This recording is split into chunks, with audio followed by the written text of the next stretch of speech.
Pour aller plus loin, nous retrouvons un spécialiste de ces questions climatiques. Bonjour Guillaume Compin, vous êtes chargé de campagne climat chez Oxfam France.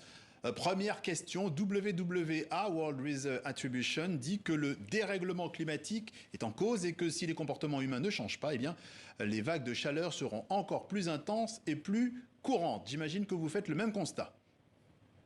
On fait exactement le même constat. Dans l'étude du World Weather Attribution, ce qu'on note, c'est que les scientifiques estiment que, par exemple, la vague de chaleur connue actuellement en Europe aurait été d'au moins 2,5 degrés de moins sans le changement climatique. Celle qui a lieu en Chine, parce qu'en Chine, il y a également des vagues de chaleur extrêmes, on estime que le changement climatique a rendu leur probabilité 50 fois plus importante. Donc clairement, le lien entre changement climatique et catastrophe est de plus en plus évident et de plus en plus fort. C'est le GIEC qui le dit évidemment, et puis on le voit à travers les vagues de chaleur, mais ça a des répercussions sur des sécheresses qui peuvent mener à des crises alimentaires majeures comme dans la Corne de l'Afrique. C'est aussi la montée des eaux, par exemple dans les États insulaires du Pacifique, qui sont dans des situations terribles où des populations entières doivent quitter leurs terres ancestrales.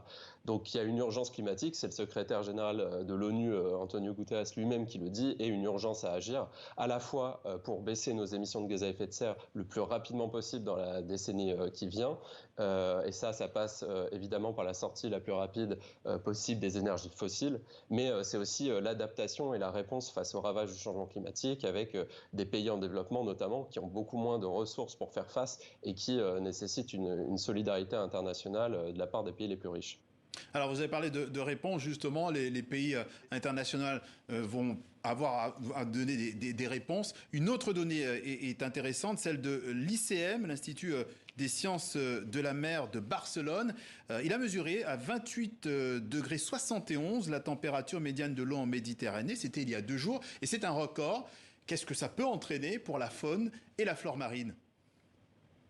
C'est des chutes de biodiversité marine potentiellement énormes, c'est-à-dire qu'en augmentant la température de l'eau de la Méditerranée, provoque des crises en cascade chez les poissons, dans les récifs coralliens également de la Méditerranée, qui sont de plus en plus menacés de disparition. Et en fait, c'est toute une chaîne alimentaire qui risque de s'effondrer avec cette augmentation des températures en Méditerranée, mais en fait, on observe ça dans différentes régions du monde, et un impact notamment sur les pêcheurs, sur la sécurité alimentaire de toute la région. Et d'ailleurs, il y a des études montrent que justement, si on dépasse le seuil fatidique de 1,5 degré, la Méditerranée orientale pourrait voir disparaître une grande partie, potentiellement jusqu'à 20-30% de ses ressources en poissons. C'est énorme. Ouais. Des précisions de Guillaume Compin, chargé de campagne climat chez Oxfam France. Merci d'être passé par le journal de TV5 Monde.